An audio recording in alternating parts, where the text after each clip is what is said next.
And now, live from Level 5 Productions on the island of Milleronia, it's The Larry Miller Show.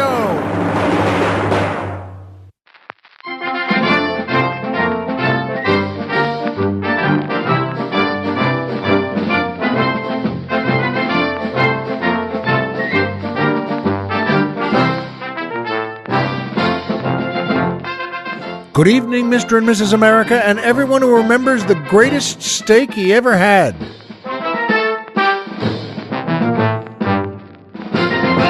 Hi, folks, and welcome back to the Larry Miller Show. I'm Larry Miller, but in a way, aren't we all?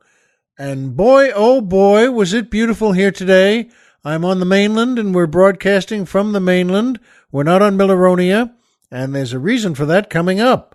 But, of course, I'm here with Colonel Jeff at stately Miller Manor, and our two doggies are here in the studio and lying down on the studio rug, which they love to do. And we love to have them right here. And boy, they love it too. It's another great thing, as you know, I'm sure, about doggies, that they don't need anything except what they're doing. Every time my wife, God bless her, always would say, well, if we're going out, we'll leave the TV on for the dogs, and first of all, it's fine with me. And if you don't know why, you should agree with that, then you're obviously not married. But I mean, I think the doggies are very happy. They can look at a table leg for 7 hours and not budge. And they do all sorts of other things that we can't do, I guess. And never mind licking. I wasn't thinking of that. Okay, I'm always thinking of that. But you know what? The doggies are happy, and I'm happy they're happy. And boy, oh boy, and as usual, that music makes me happy too. Of course, that's the Vincent Schiavelli Orchestra and the Phoebe Cates Dancers, featuring boy tenor Brad Simpson asking the musical question, when Sylvester Stallone made Rocky, did he bring in anyone else to punch up the script? Yes, Joe Frazier. No, I'm not that, but good question, Brad. You know what? And it made me think, which doesn't happen all the time, but it did. It really made me think, and Colonel Jeff and I were talking about this before the show, that, well, wait a minute, did anyone famous ever punch up other scripts? For specific, did Reggie Jackson get a call to punch up The Natural? Did Beyonce get a call to punch up A Star Is Born? Did anyone get a call for Deep Throat? And if so, who? Is she still around? Please let us know. But you know what? It made me think, and made Colonel Jeff think too. I don't think the truth is, good question, Brad. It's fun and interesting. When Sylvester Stallone made Rocky, did he bring in anyone else to punch up the script? Well, you know what? No, I don't think so. I think he knew just what he was doing, and I think he wrote the whole thing. And Rocky, well, it's a pretty good movie too, isn't it, folks? So, good question though, Brad. Thanks. And by the way, I mentioned, Vincent Schiavelli there and Phoebe Cates. And you'll know why a little later in the show. They're both terrific actors. And you know what? I've worked with Vincent, and he's a great guy, too. And I'll tell you more later. I have not worked with Phoebe, but she looks terrific, too. She looks like she'd be fun to be with. And I'll tell you more later. And by PayPal. That's right, PayPal. Still one of my favorite companies, because when you work with them, you know what? You feel like you've saved the world, and who knows, maybe you have. And if you enjoy my show, and why wouldn't you? And you'd like to send a few bucks to help out, and why wouldn't you? You can do it all through PayPal. And I like this, because instead of saying, well, donate what you like, or this, or pay what you like, I always like to say, just buy us some drinks. You know what? Just there, because there are different levels, of course, level 1 through 5, all the way up to, we're driving to Florida!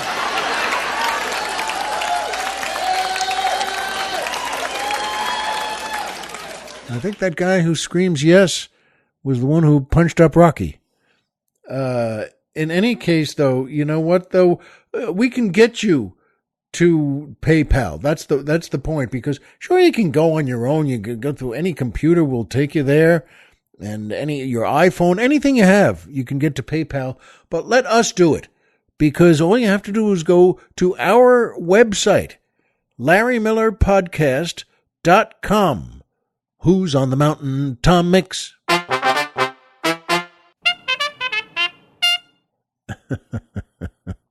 I just had an image of them. Boy, they chased that kid with the trumpet right out of that stadium, and he ran like a wild man, I'll bet. But in any case, you know what? Do that. Go to LarryMillerPodcast.com and sign up. We have a banner that says PayPal right there. And remember, every little bit helps us keep the old leg lamp lit. And thank you to everyone who's contributed already and everyone who's about to, because they keep thinking of that leg lamp just like me and Colonel Jeff, and it makes them smile. And that brings me to my favorite part of the show, the joke of the week. It is wonderful. I love to pass on good jokes to you, and I think it's a grand thing to do, that it keeps them alive. And that's what I like. I've mentioned this before, but you know, you can have the collected works of Schubert and Schumann and all the great composers in the classical period, and who listens to them anymore, really? And sure, professors and students in big music colleges, but that's not a lot of people. So you know what? Keep Schubert and Schumann alive, and keep a great joke alive. And Colonel Jeff and I liked this one today, and I think maybe you will too. Two good friends grew up together, and they really like each other, and always did, and then they moved apart, so they never saw each other again, and they agreed to have, you know what, once a year, we'll get together in Florida, and we'll play golf. And we'll do that. Fine. Well, it sounds like a good idea. And they do that. They get together, and the first time, well, they're 32, and they play a good round of golf. And one says, okay, where would you like to go for lunch? And the other one says, how about Hooters? And his friend says, well, Hooters? Why Hooters? Well, when he says they have the beautiful servers there with tight T-shirts and tight shorts and, gorgeous legs, and the other one says, you sold me, let's do that. They go there, and then at 42, they have another round of golf there in Florida. Where would you like to go for lunch? How about Hooters? Hooters again? All right, well, how come? They have cold beer and big TVs, and every game is always on. Well, that sounds great, sure. And they go there to Hooters, and at 52, well, they play a round of golf. Where do you want to go for lunch? Hooters. Well, how come? Well, the food's not bad, and there's always plenty of parking. Well, that's good enough. And at 62, they play golf again. Where do you want to go for lunch? Hooters. Okay, why? Well, the wings are half price, and the food isn't too spicy. Well, that sounds good to me. At 72, they play golf, and the same thing. Where do you want to go? How about Hooters? Okay, why? Well, they have 6 handicapped spaces right out front and a senior discount. Well, sounds great. And at 82, they play golf. Where do you want to go? How about Hooters? Why? 'Cause we've never been there before.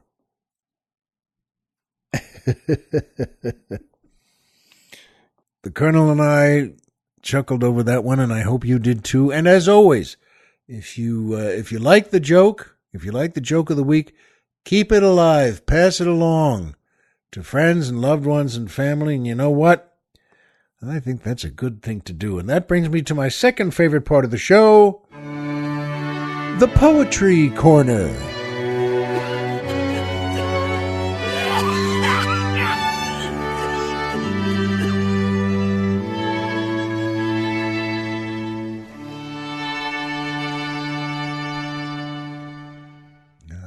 That string quartet.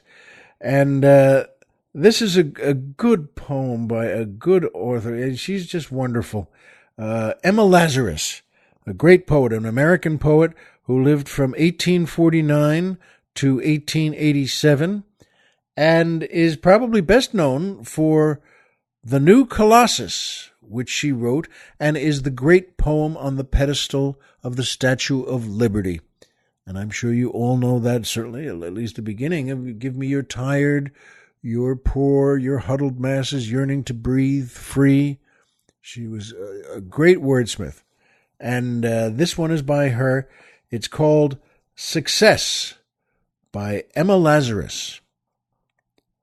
Oft have I brooded on defeat and pain, the pathos of the stupid, stumbling throng. These I ignore today and only long to pour my soul forth in one trumpet strain, one clear, grief-shattering, triumphant song, for all the victories of man's high endeavor, palm-bearing laurel deeds that live forever, the splendor of clothing him whose will is strong. Hast thou beheld the deep glad eyes of one who has persisted and achieved? Rejoice! On naught diviner shines the all-seeing sun. Salute him with free heart and choral voice, midst flippant feeble crowds of spectres wan, the bold, significant, successful man. Well, that's pretty good, isn't it? Boy, you should put that on another statue. And that would be interesting on, say, the Statue of Liberty. Just make it always something by Emma Lazarus. I'll be fine with that. But God bless her. Thank you, Emma. Success. And that brings me to my third favorite part of the show. MMM, the Magic Movie Moment.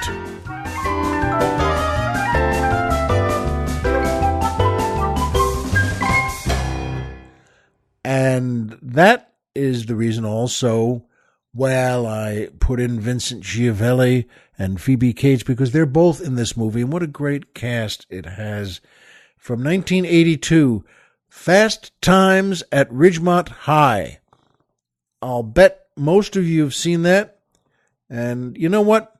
I saw it the other day, and Colonel Jeff did too. It's a terrific movie. Directed by Amy Heckerling, starring Sean Penn, Jennifer Jason Leigh, Phoebe Cates, Judge Reinhold, Nicolas Cage, Robert Romanus, Phoebe Cates, Vincent Schiavelli, Lana Clarkson, Forrest Whitaker, Phoebe Cates, Ray Walston, Phoebe Cates, and of course, Phoebe Cates. Now, why am I mentioning her with such affection so often? None of your business. She's great in this movie. She was great in everything she was in. And married to Kevin Kline. Boy, this is a show business family. But folks, this is a terrific movie. It's not only fun and funny, but it has a lot of meaning, and it has some wisdom to it too. And boy, oh boy, and it's made about, well, Southern California, the headquarters in the sense of Ridgemont High, their high school, and the mall where so many of them work. And, well, the magic movie moment I picked today is with Vincent Schiavelli and Lana Clarkson at the prom near the end of the movie. And Vincent Schiavelli plays Mr. Vargas, their biology teacher. I think it's biology, but it's something. Well, he's brilliant, and he's a great actor. And I mentioned I worked with him before. He's a lot of fun to be around, and he's very interesting and wise, and a terrific actor. And he plays Mr. Vargas, and they go to do all sorts of things. They go to the morgue, and takes the class, and they don't have to do it. And he's pick up and look, this is the liver, and he takes it out of the body, and he's Mr. Vargas, and he plays a great character. And then the students think, well, the same thing we do. Well, he's a little lunk-headed, but well, seems like a decent fellow and very knowledgeable. He seems like he's all right, and he's wearing a sort of a lab coat in class. And then, well, at the end of the movie, as I say, at the end, at the prom there are many great things. There's terrific comedy in this movie as well. And there's a couple of the students we know very well from the whole movie. And suddenly it's just a cut to well, there's Mr. Vargas.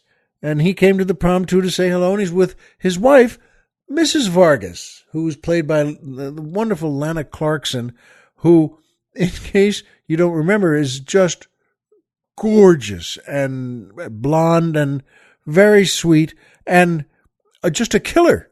And she's standing there with her husband, Mr. Vargas, Vincent Schiavelli, and he's saying, well, this is my wife, and this is so-and-so, and he's talking to these two students standing in front of him, we all know, and there's a cut to them, and their mouths are dropped open, and they're not even budging. They just can't believe how gorgeous Mr. Vargas's wife is.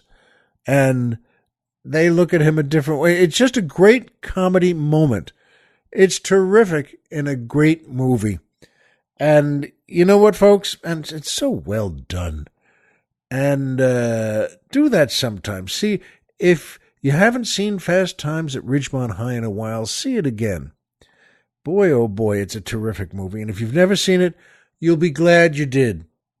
And Vincent and Phoebe and Lana Clarkson and the rest of the great cast is just terrific. And by the way, I mentioned this to Colonel Jeff before. Lana Clarkson, God bless her, passed away. She was killed. And this is about, if I remember correctly, 10 or more years ago, 10 or 15 years ago. A wonderful actress and a great Hollywood beauty. But it was terrible and a crime, and she's passed on now. But it's always makes me think and smile at her and, well, say a little prayer because she's passed on now. But she'll be alive forever as Mrs. Vargas in Fast Times at Ridgemont High. It's good to know when a movie's that good. The reason I love them so much and love talking about them so much is that, well, what's the best things that you've ever had? I know I've talked about restaurants quite a bit in the last few weeks here on the show, and there's a good reason for that. I mean, we too often don't notice the really good things that are right in front of us.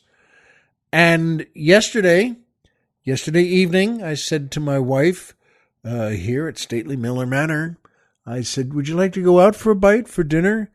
Just me and you, and we could just sit there and, well, be together, and we can go to a nice place. And she said, you know, I like that idea. That's terrific, but I'm so tired right now, and wow, I'd rather just, you know, have something in the house here. And I said, I'll tell you what, how about, and I mentioned this restaurant that's near us that we've been to a couple of times, La Cava.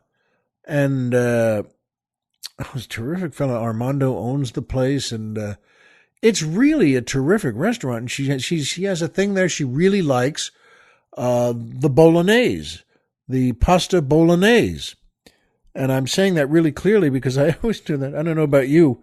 If you're going to bring food for someone, you want to get it right. You don't want to say, you know, oh, I'm sorry, you said mayo, but I put mustard on it. You want to get it right. And she said, get me the bucatelli bolognese. And this, by the way, it was just last night, and I could barely remember it now.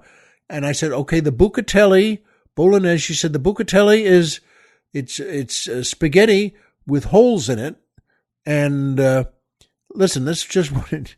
Apparently, I don't know what that means, but I don't think I've had spaghetti with holes in it. You know, unless you've had way too much to drink and your head actually drops onto the plate. But I don't know. Okay, you got it. Bucatelli bolognese. And I'll get something. She said, what are you going to have? I said, you know what? I'll pick something there. And I left the manor house, and went out onto the boulevard and parked. And got, by the way, how often does this happen? I got a parking spot right in front of La Cava. And that's one of those, well, you want to call someone up. Do you get an award for that? Did the Guinness people follow that thing? But it was right in front. It was still light out, perfectly light. It was about 5:15 or 5:30. And, it was beautiful early, late afternoon. Wasn't even evening yet. And I went in there, and the place was empty, which is always nice. Of course, they're going to be packed. It's a very popular restaurant. It should be. And folks wear nice clothes there, and I was even wearing nice clothes, relatively nice clothes. You shower and shaved, and you put on clean khaki pants and clean this and clean T-shirt, clean overcoat thing, and of course the omnipresent topsiders. I wouldn't know what in the world to wear without them, but I went in there, and it's so nice because it was still lit. It was bright daylight out, so the light is pouring through the window and pouring through a skylight, and empty. And I said, well, how do you like that? The place looks beautiful. And Armando wasn't there yet. As I said, it's about 5:15 or so.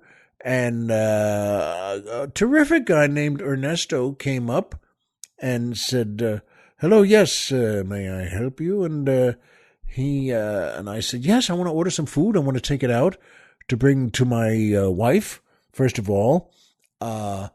She would like the bucatelli bolognese. And I pronounced it that way to him, too, just to make sure. And he immediately says, no bucatelli tonight. We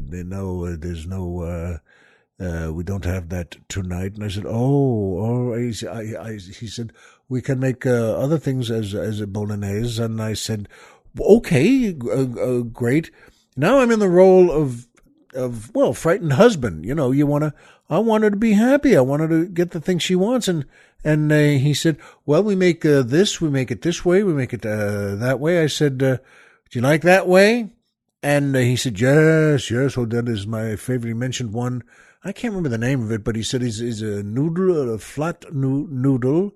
And I said, would my wife like it? Now, he's never met my wife, but I mean, he's in this business. He's 19 years. He worked in the restaurant in Malibu, a pretty fancy place. And now he's in this joint just for a couple of weeks. He's only been there for 2 or 3 weeks already. And I said, but she'd like that. She said, oh, yes, the wives and the women love this dish. And I said, oh, good. Okay. But so she'll be happy. All right, fine. And then he said, what about you? And I said, do me a favor. He started pointing out to some things. They draw them on the wall. And I said, do me a favor. Just give me a suggestion. I'd like something vegetarian tonight. So something, not heavy. And he said, well, how about this? And he just tells me a thing. And with a certain, cuccelli, something, some kind of pasta or something, and vegetables in like a sauce. And he just, says a few other things. I said, got it. That sounds good. And I got a salad for my wife. And he started telling me the things in the salad, too. Yes, it's good. It's got this and that. I don't know what he's saying anyway, and I said, fine. Well, that's fine. You like that? It's a good salad? She'll like that? Fine. And a couple of rolls? Yes. Some bread? Fine. Great. And he's nice. There's still no one in the place. Just sit down. He brings me a glass of water. And I said, thank you. And he was so nice to me and so gracious, folks. And he brought the stuff out. Well, it takes a while. It takes about 10 to 15 minutes, I guess, which is no while. That's nothing. And I did, and I paid him, and of course, and then got up and walked out, and I said, take care. Yeah, it's nice to meet you. And he said, I'll be seeing you. Yes. And he was a nice fellow, about 35, 40, and Italian. And as I walked out, though, it dawned on me, I didn't understand a word he said. He was the nicest man in history, and really just so competent and so knowledgeable about this and that. But that's why I went along with it. He mentioned something for my wife. I said, okay, you like that? See, yes. And I said, okay, we'll take that. Same thing for me.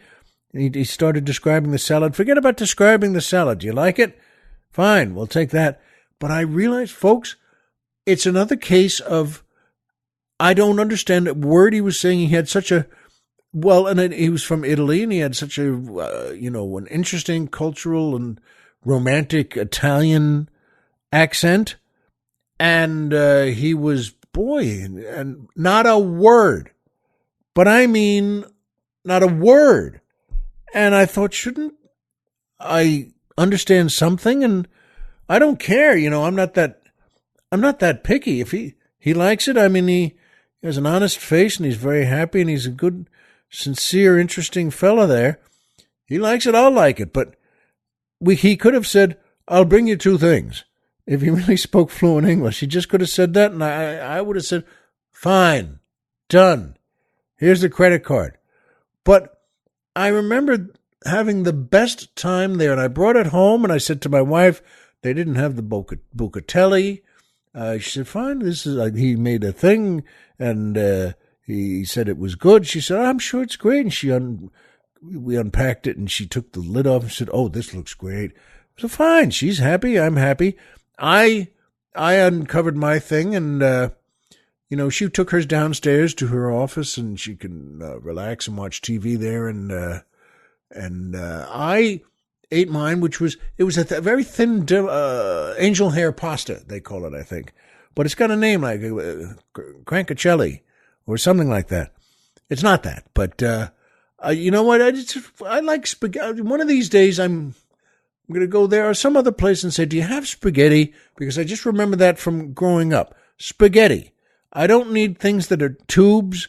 I don't need things that are, stuffed with anything. And I don't need the angel hair pasta. You can twirl that fork for 6 minutes, and all you wind up on it is, some angel hair pasta that's kind of a bite that you can just chew, swallow. Never mind 30 chews. It's true. There's nothing there. Well, that's fine with me. It was terrific. It's fine. You sit down there, some vegetables. But I liked it so much because we don't think sometimes that place is good. I like that place. I'm going to go back to that place. And honey, what do you want? That thing? And she's going to like whatever they make there. And she's happy and I'm happy. And Ernesto is happy. And I got a parking spot right in front. And you see, earlier that day, though, the reason I wanted something vegetarian, because earlier that day, after I left a clinic, I'm taking 2 courses in a clinic, and I left there about 12:15, and boy, it was about 4 hours. I had breakfast about 8, and I was hungry. I was empty, and I said, you know what? I think I'm going to stop along the road here at one of the places I already know or that I've stopped in before. And that's when I passed Mel's Diner again. I told you a story about Mel's Diner a few weeks ago. And as I'm passing it, I thought, you know what? Why not Mel's Diner again?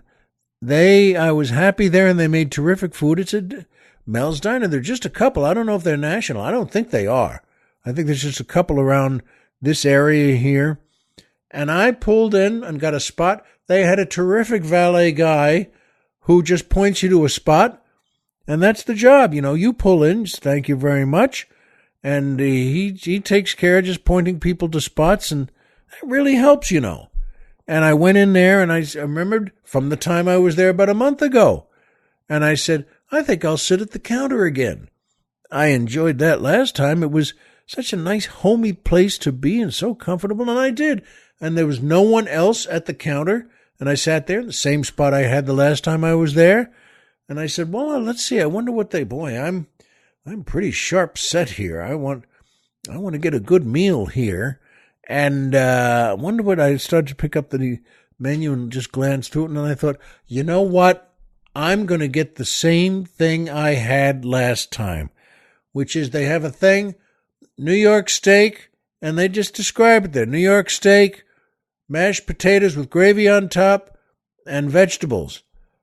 Good enough for me, and I had such a good time with it last time. And folks, the same service was terrific. They didn't have the waitress there that I liked so much, who I think was named Jessie, because everything she had great diner speak. She would come by and say, how's that doing, hon? And she was sincere about it. She wasn't just putting it on. And so everything was hun or sweetie, but she did it so naturally, and it made me feel great. And this time there's a fella there, And he was very nice, had a good smile, and everything. I'm telling you the same thing. I'm sitting in front of the cooks there, just through the window, and I'm looking at them, and it's lunchtime. They're working hard, and 2 minutes after I made that order, and he's got it, and 2 minutes later, he puts the salad in front of me. That's what I love about places like this. You know what? They're on top of it. He puts the salad down on a round plate, not a huge round plate, not a small round plate, just right. And that salad was what I think of as it's a real classic American salad. It's iceberg lettuce that's, hacked up in bite sizes, not little stringy things like ribbons, but these are bite sizes. You can get a fork in them, and 4 or 5 slices of cucumber, and 3 or 4 slices of tomato, and that's it. And that's perfect for me. I don't know about you, but the tomatoes are cut up, so you can just put the fork right in them and put it in your mouth. And they put down the dressing. That's the other thing I love about this place. They don't ask you, what kind of dressing would you like? They don't list 4 dressings. They put down a bowl of dressing for you because that's your dressing. It was whitish, and I had a couple of speckles in it. I guess I could have been ranch. I don't know. But that's fine with me. Extra fine, extra nice, because I didn't even need to ask for it. And they just put that down to the waiter.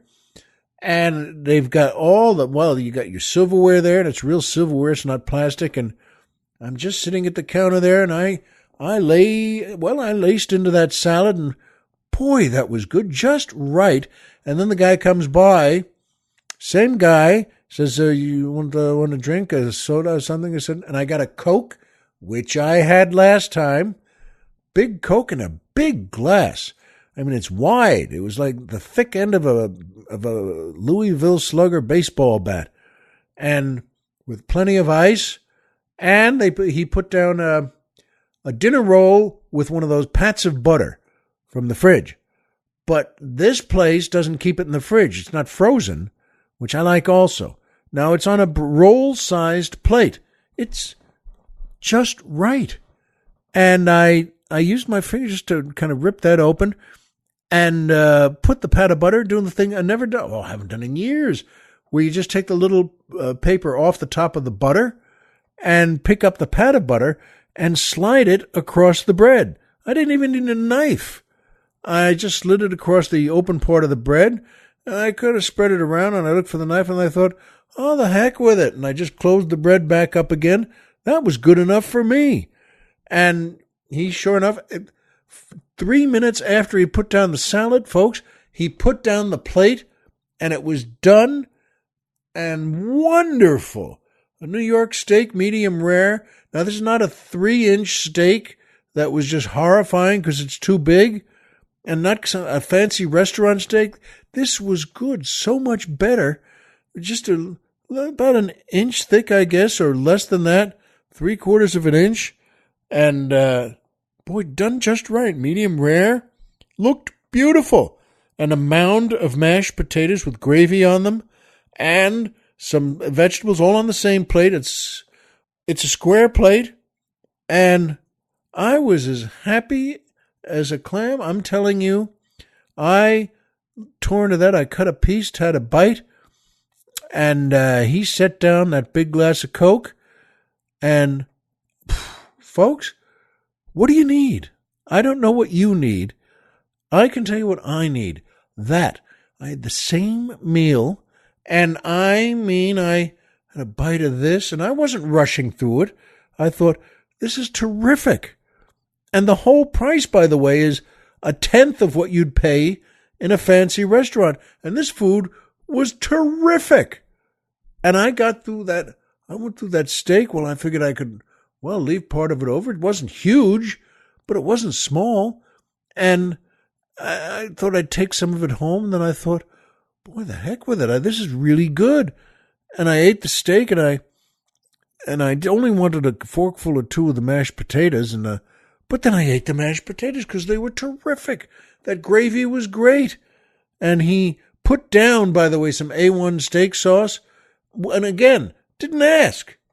Would you like some sauce? Would you like some ketchup? Would you like some steak sauce? They have everything there. He put it down. I just nodded and smiled. And I poured a little on the plate. Didn't really need it. And then I ate the whole thing and drank that Coke and ate that buttered roll. By the way, this is another mark of the service that I mentioned last time. The Coke was about 2/3 or 3/4 done. Doesn't ask. Just reaches over as he's passing, picks up the glass, and goes over to the fountain. And it's a real old-style fountain with a black handle. And he puts more ice in it and fills it up and just brings it back and puts it down. And the same thing. He smiles and I smile. And I love that. He doesn't ask you. Would you like some more soda? No, let me fill it up for you. Let me top that off. You don't need any questions to be answered. And I had that whole meal, and I was a happy camper, boy. And then he said to me, you want some dessert? And I said, no, I think I'm fine just like this. And then as he walked away, I picked up the menu. I said, well, let me see, that feeling. Well, let me see. And I looked under the desserts there, and the first one was Margie's Cherry Pie. Now, that's a great name. I don't know if you need a better name than that. I don't. Margie, not Marge's, Margie's. And as in my little Margie. Margie's Cherry Pie, and she makes it there. There. And I looked at it, and I just got his attention. He was just a few feet away, and I said, you know what? Give me a slice of Margie's Cherry Pie. And he smiled and said, it's good. She made good. And he cuts a piece. He said, you want to warm it up a little? And I said, yeah, sure. And he sticks it in the microwave in this round plate, kind of a bowl affair. And he just put it in there, for 20, 30 seconds and brings it out, puts it right in front of me. It looked great. Margie's Cherry Pie. Margie knows what she's doing.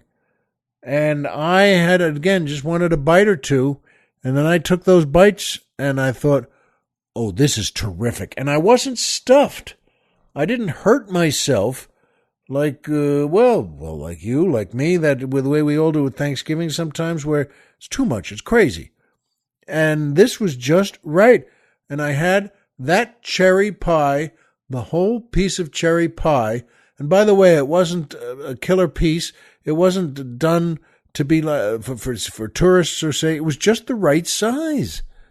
And I sat there, and he just put the check down, which another thing where I didn't say, check, please. I didn't hold my finger up and do that mime where you're signing something in the air. He just put it down in front of me. I put my credit card down, and I signed it up and left him a nice tip. And, folks, I just I stood up and stretched and walked down the little line between the tables there into their washroom and washed up and washed hands and face. And I just, boy, that was good. Dried myself off and walked back out to the car and remembered the same thing. You know what, folks? Who needs something better than that? I don't. And I'll bet you don't either. That every so often, sure, you can go to a place and a fancy restaurant and get a steak. And, they're a little wild in the prices of $40, $50, $60 for a steak. Well, okay. And then they bring it, and it's okay. It's not great. It's not fabulous. It's not great. It's not really, really good. It's okay. And I want something more than that. And I got it at Mel's Diner. And in fact, part of what I'm going to do next week, and the Colonel and I were talking about that, is I have 2 stories of the best steaks I've ever had. And I want to tell you about it. And before that, that'll be next week. Before that, you out there, everyone, well, not everyone, that would be too much. But a lot of you, anybody, write in and say to me, tell me, your favorite steak or your two favorite steaks or the best steaks you had and tell me where. Well, I was in Wyoming. Well, I was in Maine. Well, I was in Canada. Whatever it is. And describe why. I'll describe the ones I had next week. And also post it on Facebook and Twitter for The Larry Miller Show. And the address is Larry Miller Show. But do that on Facebook and Twitter or Larry Miller Show. And boy, oh boy, that'll be good. I know it. And you know it too. Because we know the same things. We know that Homer is Homer and Pluto is a planet. So remember, folks, as always, if you walked out of bed today and had a job to go to and a home to come back to and someone there who cares about you, folks, the game's over and you've won. And it doesn't matter where you have to eat then. Be well, and we'll see you here next time.